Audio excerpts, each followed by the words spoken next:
Bonjour. Les quotidiens reçus mardi 9 avril 2024 mettent en exergue la prise de fonction du Premier ministre Ousmane Sonko, dont le gouvernement devra composer avec une opposition majoritaire à l'Assemblée nationale. Le nouveau Premier ministre Ousmane Sonko et son prédécesseur Sidiki Kaba ont procédé lundi à la passation de service actant l'entrée en fonction officielle du chef du gouvernement désigné par le président Bassirou Diomaye Diakhar Faye. Le gouvernement d'attaque après la Korité affiche à sa une le quotidien Le Soleil. D'autant que le Premier ministre Ousmane Sonko a pris fonction lundi, tandis qu'au ministère de l'Intérieur, le général Jean-Baptiste Tine, qui a aussi pris les commandes, entend bien travailler pour mériter la confiance des autorités et l'estime des populations. Ousmane Sonko donne le top départ du travail selon Sud Quotidien, relevant que le président Bassirou Diomaye Faye tient son premier conseil des ministres ce mardi.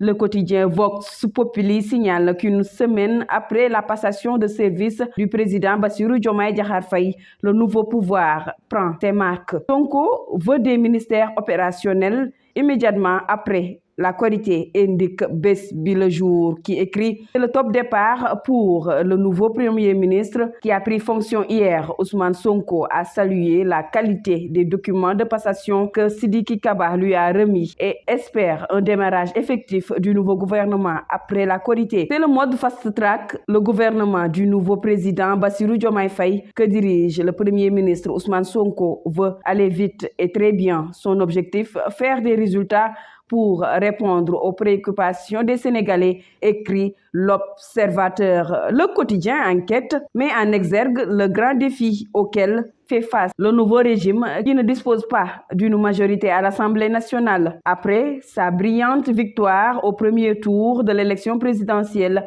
Bassirou Diomaye Faye devra composer avec une assemblée dominée par Benno Bokk Yakaar en attendant l'organisation d'une nouvelle élection législative dans les mois à venir. Des élections qui comportent plein de risques pour un nouveau régime, souligne la publication. Concernant l'Assemblée nationale, Walf Quotidien esquisse les possibilités qui s'offrent au duo Diomaye-Sonko. Minoritaires à l'Assemblée nationale avec leur groupe parlementaire Yewwi Askan Wi, les députés de PASTEF n'ont actuellement pas les coups d'échange pour permettre à leur président nouvellement élu de dérouler ses politiques et réformes. Deux cas de figure s'offrent au duo Bassirou Diomaye Faye Ousmane Sonko. Il s'agit soit de cohabiter en instaurant une discussion avec la majorité Benno Bokk Yakaar, à qui il reste encore 3 ans de législature, soit de procéder à une dissolution pure et simple du Parlement, suivie d'une nouvelle élection présidentielle pour chercher une majorité confortable, note